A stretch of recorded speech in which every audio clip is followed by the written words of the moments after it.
The mysterious visitor asked us the twin moons hung quietly above the lonely outpost on planet Keros 9. The cold winds blew across the empty plains, and the sky glowed faintly with soft green lights from the gas clouds high above, far from Earth. John worked alone as a maintenance engineer, assigned to monitor one of the deep space energy stations. For many months, John had been living in silence, fixing machines, sending reports, and speaking only to his AI assistant. There was no one else. Here, just him, the machines, and the endless quiet of Space Dot. But tonight, everything changed. An alert beeped loudly inside John's control room. A ship was entering restricted airspace. John frowned. Strange.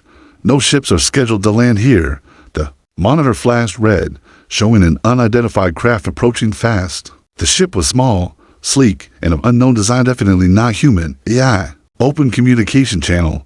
John ordered. No response. The AI replied. Unknown vessel is landing nearby. John grabbed his blaster from the wall, his heart pounding. He had been trained for emergencies, but nothing like this had ever happened before. He stepped outside, walking toward the landing pad.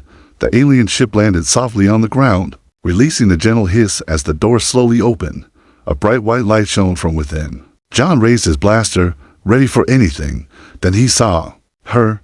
A tall alien woman stepped out, her silver blue skin glowing softly under the moonlight. She was graceful, with long white hair that floated gently in the wind. Her large emerald green eyes locked onto John's face, but she was not alone. Beside her stood a small child, a little girl, no more than 6 years old. Her skin was a soft mix of human and alien tones, her hair dark like John's, but her eyes were the same glowing green as the woman's. John froze, unable to speak. The woman slowly raised her hands to show she carried no weapon. Her voice was calm and soft. Do not fear, human. John kept his blaster steady. Who are you? Why are you here? The woman looked at him deeply and spoke words that made John's blood turn cold. She's your daughter. Remember that. Night. Human, and now she wants her dad. John's hands trembled. His mind was spinning. Daughter. His daughter. That's impossible, he said in a shaky voice. I don't know you. I've never. The woman's voice remained calm. You do not remember, but I do. The child stared at him silently, clutching the woman's hand. She looked up at John with wide, curious eyes. There was something familiar in her face, something he couldn't explain. A strange mixture of alien beauty and his own features. John's mind raced. Years ago, during a secret diplomatic mission, he had visited the alien homeworld Velaris as part of Earth's peace talks. He remembered attending a celebration with the locals, but after that night, his memories grew hazy. He had blamed it on the strange air and local drinks. Could it be true? Before he could speak again, loud roaring sounds echoed across the plain. Bright lights appeared in the distance. Valara, the alien woman, snapped her head toward the lights. They found us. We must leave now.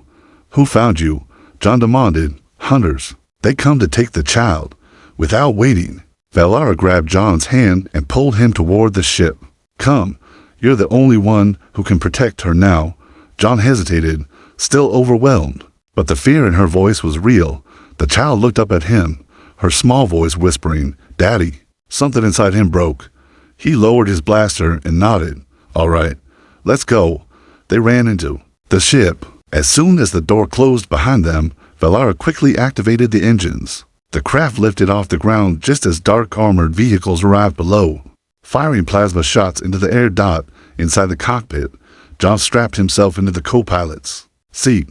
Who are these people chasing you? He asked breathlessly. They are radical hunters, Valara replied, her fingers moving swiftly across the controls. They believe hybrid children like Lyra are an abomination. They want to erase any sign of union between humans and my people. John looked at the child sitting quietly behind them. Her name is Lyra. Yes, Valara answered softly, and she is your daughter. The ship soared higher. Entering the upper atmosphere, the chasing hunters fired several missiles, but Valara performed quick sharp turns, avoiding the attacks. With skilled precision, John stared at Valara. Why now? Why come to me after all these years? Valara's voice was steady, but emotional. I kept her hidden, safe from those who would harm her. But they found us. I had no choice. I came to you because she needs her father. John felt the weight of her words. This child was part of him, and she was in danger. His life had changed forever in just a few minutes. The hunters eventually gave up as the ship escaped into deep space. Inside the quiet cockpit, John looked at Lyra again. She stared back with curious, innocent eyes. Slowly, she smiled, and for the first time, John smiled too. He whispered to himself, "We'll figure this out somehow." But deep inside, he knew this was only the beginning. The real danger was still coming. The night he forgot. The small ship glided smoothly through the quiet of deep space. Stars blinked gently outside the window as John sat in silence, still trying to process everything. Across from him sat Velara, calm but watchful. The child, Lyra, had fallen asleep, her small head resting gently against her mother's arm. John's mind was spinning. A daughter. His daughter. He looked at Velara again. "I need answers." Velara nodded softly. "I will tell you everything." John took a deep breath. "Start from the beginning." Velara's voice was gentle but steady. "It was 6 years ago. Your people sent a delegation to Velaris. Peace talks. My people hoped for a true alliance." John nodded slowly. "I remember. The celebration. The grand ceremony." "Yes," Velara continued. "During that night, you and I spoke many times. We shared stories of our worlds, our hopes. You were different from the others. Kind. Curious." John rubbed his forehead. "I remember talking, but the rest it's a blur." Velara's eyes softened. "Your body could not handle the air on Velaris. Our world has high levels of gases that affect human minds. It clouds memory, weakens focus. You grew dizzy after some time. I helped you to a private resting chamber. There, we shared a night together." John's chest tightened. "But I don't remember any of it." "I know," Velara whispered. "When you returned to Earth, you had no memory. I tried to contact your people, but the Alliance blocked all communication. They did not want our species mixing." John closed his eyes. "And then, you discovered you were pregnant." Velara nodded. "I knew the risk. Many feared what a hybrid child would become. Some called her unnatural. Others whispered that she was a threat to the balance between our species. So I hid her. I raised her in secret." John looked at the sleeping child, her soft breathing, calm and peaceful. She was innocent in all of this, yet now hunted for what she was. "Who are these hunters chasing you?" John asked. "They belong to a radical group," Velara explained. "They want to stop any mixing of blood between humans and my people. They see Lyra as proof that such a union is possible, and they fear what it means." John's fist clenched. "Fear? She's just a child." Velara's voice grew bitter. "Powerful leaders fear change. They fear peace built on true unity. So they hunt us." John felt anger rising inside him. He never asked for this, but now, there was no going back. This child was his responsibility. His daughter. "I should have been there," he whispered. "You didn't know," Velara replied softly. "But I do now," John said firmly, "and I will protect her." Velara smiled faintly. The first soft smile he had seen from her. "That is why I came to you." Suddenly, the ship's alarm beeped loudly. Velara quickly moved to the control panel. "They found us again. A tracking device. They must have planted it before we escaped." John stood beside her. "Where can we go?" "There's an old mining station nearby," Velara answered. "Abandoned for years. We can hide there, but not for long." She programmed the coordinates. The ship adjusted its course quickly. As they flew, John looked at the stars rushing past. "We can't keep running forever." "No," Velara agreed. "Soon, we must decide to run or to fight." Minutes later, they reached the mining station, a dark, floating skeleton of metal, lost in deep space. They docked quietly and powered down the ship. Inside the station, everything was silent. The lights flickered. The air smelled of rust and cold. John carried Lyra carefully, wrapping her in a thermal blanket as they moved through the dark corridors. Velara whispered, "We are safe for now." They set up a small camp inside an old storage room. John gently laid Lyra down, watching her sleep. The way she curled into the blanket, the way her small hand rested against her face, it all felt so familiar. He saw pieces of himself in her tiny face. For the first time, it sank in fully. This was his daughter. Velara sat beside him.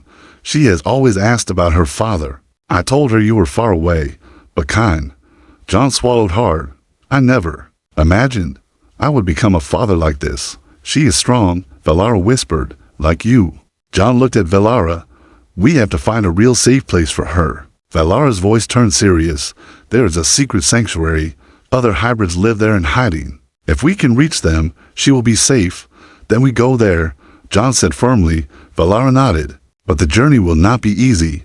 The hunters are closing in. John stared into the dark hallway beyond. Let them come. I will not lose my daughter. The deep space silence returned around them. But the storm was already building. The real fight was just beginning. The bounty hunt begins. The cold metal walls of the abandoned mining station creaked under the weight of silence. John sat quietly, his blaster resting on his lap, watching over Valara and little Lyra as they slept. But his mind refused to rest. He was now a father to a daughter he never knew existed. As she was being hunted, suddenly, the soft blinking of the ship's control panel caught his attention. A warning light flashed red. Movement detected. John stood quickly and activated the silent scanner. 3 small ships were approaching. Fast. They've found us, he whispered. Valara woke instantly, her senses sharp. How? John's voice was tense. That tracker, they may have followed our jump pattern even after we powered down. Valara checked her wrist device. These aren't ordinary patrols. They're bounty hunters. John's stomach tightened. Bounty hunters? Yes, Valara said. The radicals offer large rewards for anyone who captures hybrids. Many mercenaries hunt for money. They don't care who gets hurt. John looked at Lyra, still sleeping peacefully. His chest burned with anger. We can't let them take her. Valara's eyes narrowed. We won't. The station shook gently as the bounty hunters docked. Heavy footsteps echoed through the dark corridors. We have little time, Valara whispered. John moved fast, securing Lyra inside a hidden storage pod, wrapping her in the blanket and whispering softly, Stay quiet, sweetheart.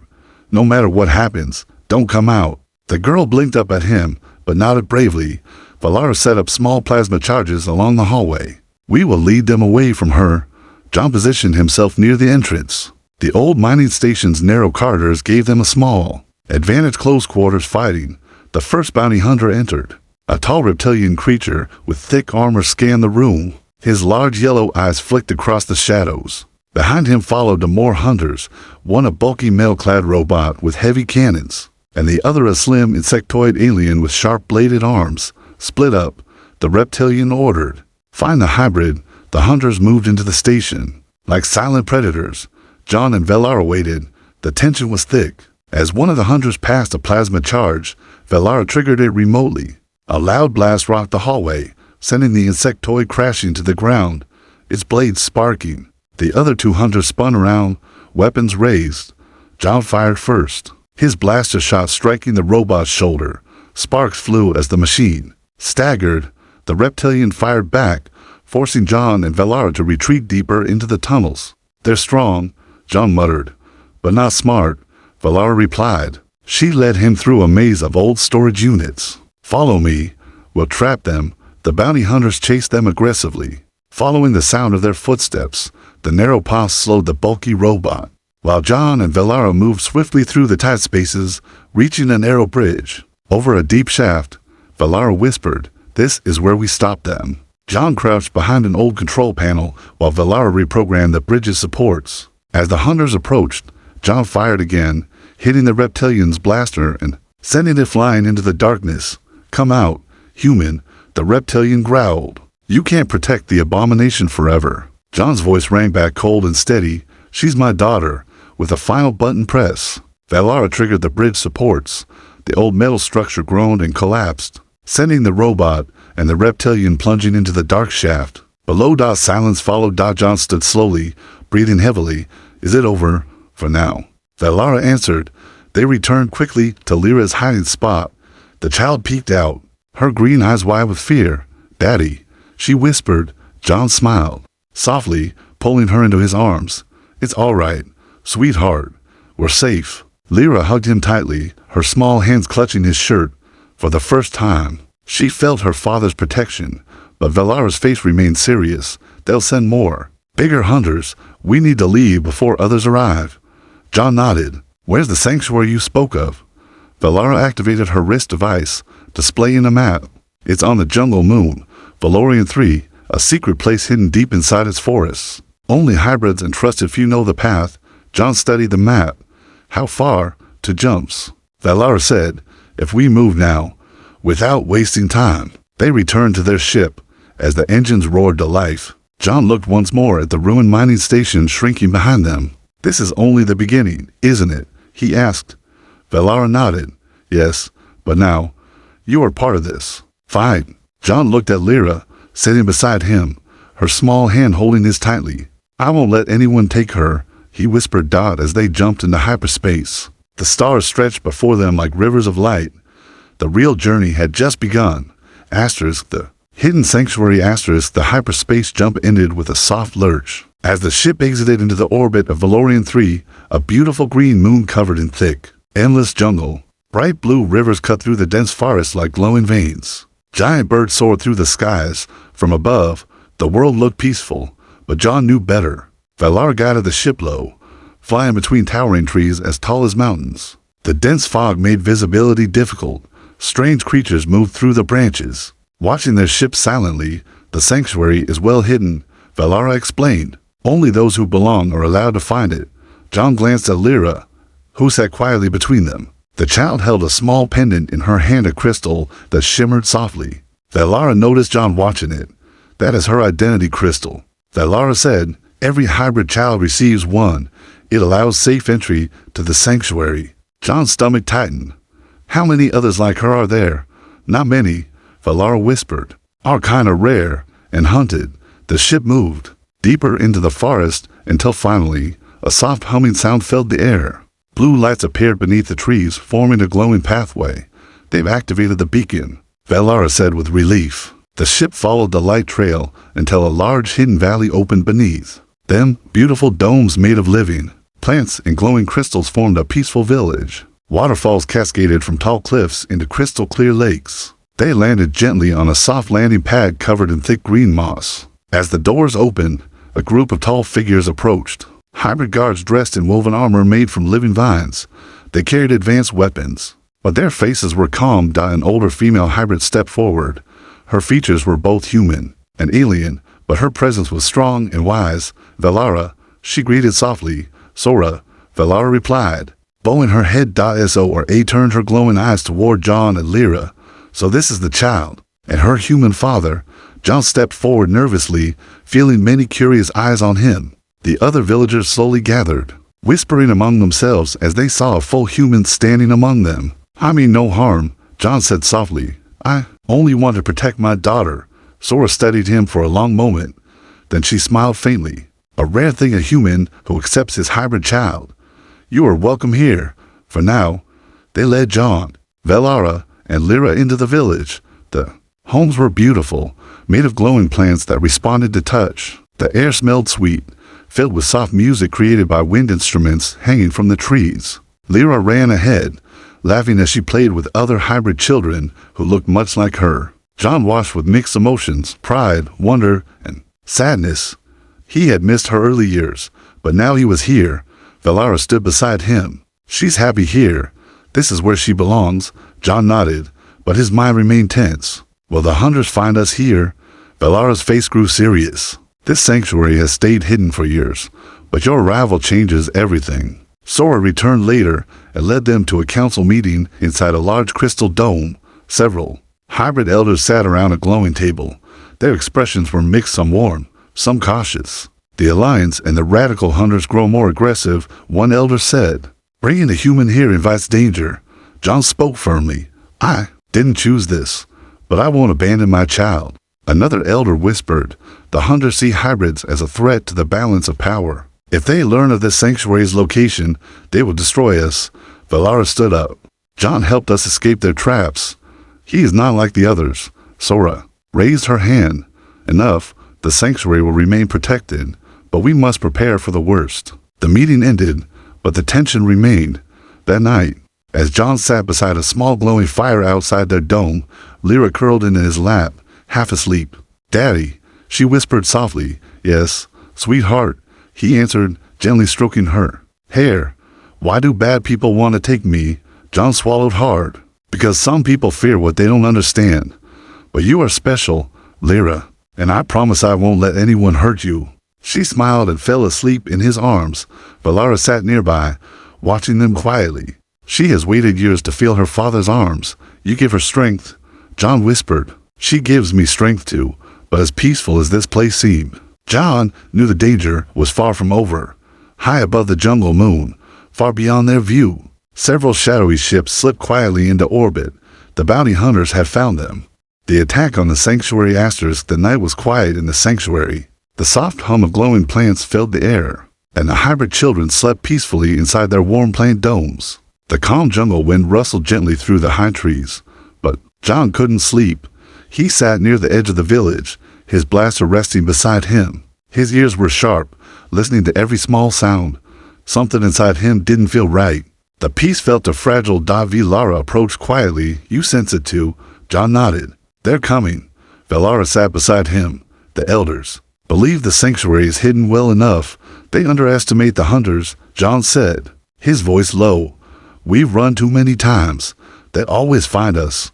Far above the jungle, dark ships moved silently through the night sky, slipping past the planet's sensors. Elite bounty hunters, better trained, better armed, and far more dangerous than before. On one of the ships stood the leader of the radicals, a tall armored figure known as Commander Zarth. His cold eyes glowed beneath his helmet. Surround the sanctuary, Zarth ordered. No survivors. Back in the village, small warning bells suddenly chimed softly. Sora, the elder, rushed toward John and Velara. Scouts spotted movement in the skies, Sora said. Dozens of ships. They are here. John stood quickly. We have to move everyone. There's no time to run, Velara said. We must defend this place. The sanctuary's hidden guards quickly gathered, pulling out energy bows, blasters, and shields made from living vines. But they were few compared to the coming army. John moved swiftly, taking command of the defense. We need traps. Block the main entrances. Force them into narrow paths where they can't use their numbers. The hybrids worked fast under his direction. They set up camouflage traps between thick trees, net launchers, stun vines, and hidden pits filled with sharp crystal spikes. Lyra watched as her father gave orders, her small eyes wide with both fear and pride. Daddy, will we be safe? John knelt before her, holding her small hands. We'll fight to protect everyone, and I promise I'll protect you. Velara kissed Lyra's forehead. Stay with the others inside the safe chamber. Do not come out until we call you. Lyra nodded bravely and followed the other children into a hidden cave beneath the sanctuary. The defenders took their positions. Moments later, the night sky exploded with flashes of light as the hunters began their attack. Dozens of dropships landed around the sanctuary. Armored bounty hunters poured out, weapons raised. The first wave moved quickly, but triggered several traps. Exploding vines wrapped around soldiers, slamming them into trees. Sharp spikes shot from the ground. Several hunters fell instantly. John and Velara fired from behind cover, taking down advancing enemies. The hybrids fought bravely beside them, their weapons combining alien technology with living plants, striking with precision. But more hunters kept coming. Commander Zarth stepped forward, watching calmly as his forces pressed in. Kill the adults. Capture the children, especially the hybrid girl. His voice was cold. The fighting grew intense. Energy blasts lit up the jungle like lightning storms. The air smelled of burning leaves and plasma smoke. John moved swiftly, shooting the hunters that tried to flank their position. But suddenly, a large armored warrior charged toward him, knocking him to the ground. The hunter raised his blade. John struggled, pushing against the heavy weapon. Before the blade struck, Velara leapt in, slicing through the hunter's armor with a sharp plasma blade. The enemy collapsed. You saved me, John gasped, catching his breath. Velara smiled briefly. We save each other. But the hunters kept advancing, slowly. They were pushing toward the children's hidden cave. We can't hold them back much longer, one hybrid warrior shouted. John's eyes scanned the battlefield. Then he saw large fuel cells buried near the old water system. Velara, the fuel cells. She understood instantly, a final trap, while others held the front line. John and Velara sprinted toward the fuel cells. They quickly reconnected wires and primed the old storage tanks. The hunters, sensing weakness, pushed forward rapidly. As the enemy stormed the last line, John shouted, now. Velara triggered the detonator. A massive explosion ripped through the jungle, sending a wall of fire into the air. Many hunters were thrown backward, ships toppled, and the main attack force shattered. The surviving hunters scrambled to retreat as flames lit up the night sky. the sanctuary stood. The defenders cheered. Some wept. The children were safe. John stood panting, covered in dust and sweat. Valara touched his shoulder. You saved us. He shook his head. We saved each other. But far above, in the blackness of space, more ships arrived, this time not bounty hunters, but something even more dangerous. Government ships from both human and alien factions. The real battle was not over yet. The revelation. The fire still burned low in the jungle as the night faded. The sanctuary was damaged, but it still stood. The people had survived. John sat on a stone ledge, breathing deeply, his blaster resting beside him. Valara sat next to him, her face calm, but her eyes full of worry. The hybrid children slowly came out of the caves, running to their parents. Crying and hugging tightly, Lyra ran straight into John's arms. You're safe, sweetheart, John whispered, holding her close. I was brave, Lyra said softly. John smiled. Yes, you were. But the moment of peace was short. In the sky above, several large warships hovered silently. Their massive shadows covered the sanctuary. The ships didn't belong to bounty hunters. They were official, one human government vessel and one alien High Council cruiser. The leaders had arrived. They found us, Valara whispered. The hybrid council quickly gathered inside the main crystal dome. John, Valara, and Lyra stood among them as large holographic projections filled the room. On one screen appeared Admiral Marcus from Earth, tall, strict, and cold. On the other was High Counselor Darren of Valaris, his smooth silver face full of power and calculation. Admiral Marcus spoke first. Captain John Carter, you have violated multiple treaties. You harbor a hybrid child in a legal union. John raised his voice. She is my daughter, and she's innocent. High Counselor Darren added coldly. Her existence threatens the balance between our species.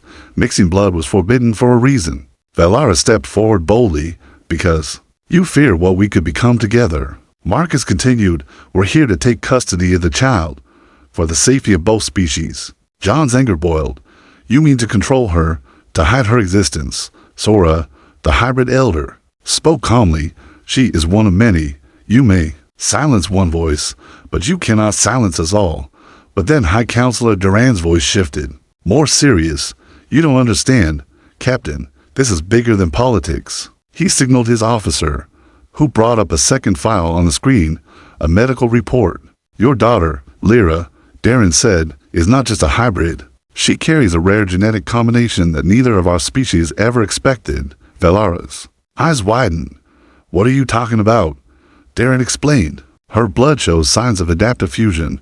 Her cells can resist diseases, adapt to environmental toxins, even heal faster. If her genes are studied, they could create a new dominant species, stronger, longer living, resistant to weaknesses from both sides. Admiral Marcus added darkly, and that's why she must be controlled. If her existence becomes public knowledge, it could spark rebellion across both civilizations. People would demand full interspecies unions.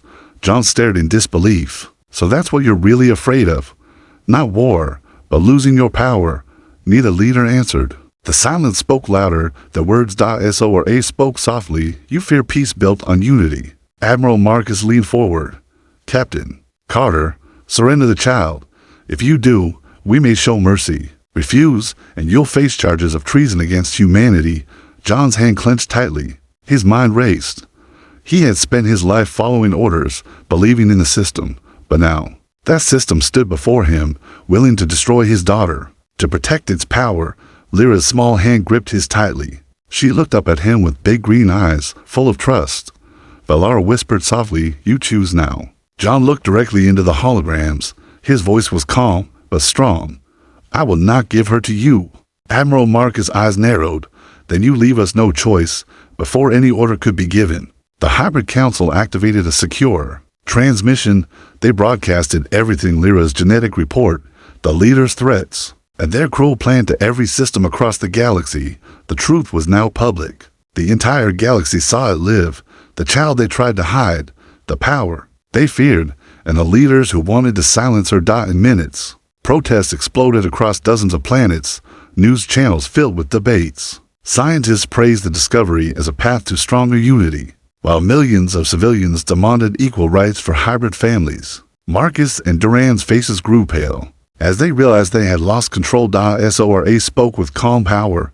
Your lies are no longer enough. The leaders were forced to withdraw their ships as the political storm grew beyond their control. As the skies cleared, John knelt before Lyra, holding her tiny hands. You changed everything, little one. I just want to be with my daddy, Lyra whispered. John smiled. And you will, always. Valara stood beside them, placing her hand over John's. Their family, once hunted, now stood at the center of a new future. But the galaxy's battle was not yet over.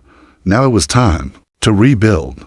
The Father's choice asters, the galaxy was no longer silent. The transmission from the sanctuary had spread like a wildfire on dozens of human and alien worlds. People filled the streets, holding banners and chanting for freedom, for unity, for acceptance. Of the hybrids, for the first time in history, humans and aliens spoke together, not as enemies, but as one voice.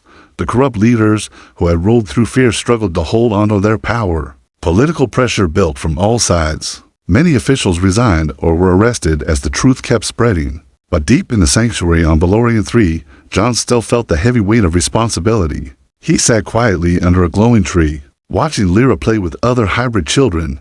Her laughter filled the air, free and joyful. She ran with new friends who looked like her, children who had once lived in hiding, now running openly under the sunlight. Valara sat beside John, her gentle hand resting on his arm. She is happy, she whispered. John nodded. For the first time, yes, but his eyes stayed locked on the sky. Far above, many leaders still plotted. The fight was not fully over. He knew the changes taking place across the galaxy would take time, and powerful enemies would not surrender easily. SORA, the hybrid elder, approached softly. John, the new council wishes to speak with you. They entered the Grand Crystal Dome where members of both human and alien societies had gathered. The temporary new council included neutral leaders, scientists, and brave politicians who supported the change. You are a symbol now, Captain Carter, one council member said, a human who stood for his child. Your voice has power. We want you to join us, another added. Help guide this new path forward. John stayed silent for a moment, looking around the chamber. He had once been just a technician, following orders, but now he stood at the center of a movement bigger than himself. You want me to become a leader? He asked softly. SORA smiled. Not because you seek power, but because you never wanted it. People trust those who choose to do what's right, not what is easy. John looked at Valara and Lyra standing beside him. He thought of all the times he ran, fought, and risked his life for this child he didn't even know existed a short time ago. He thought of that first moment on the landing pad when Valara had spoken those shocking words. She's your daughter. Everything had changed since then. Finally, John spoke firmly. I will stay. I will help build this new alliance, but only under one condition. The council leaned in. There will be no more hiding for hybrids, John said. No more secret villages, no more fear. They will have equal rights, full citizens of both worlds. The council members nodded in agreement. The decision was made. A new charter was signed, the Unity Accord, guaranteeing full protection for hybrid families, equal education, and a place in both societies. New schools would open. Families would be reunited.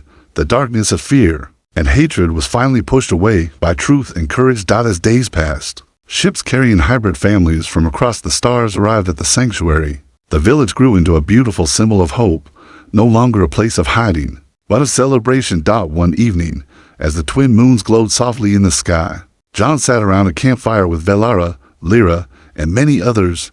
Lyra sat on his lap, her small voice full of curiosity. Daddy, will I ever see Earth? John smiled warmly. One day, yes, and you'll see Valara's too. Both your worlds.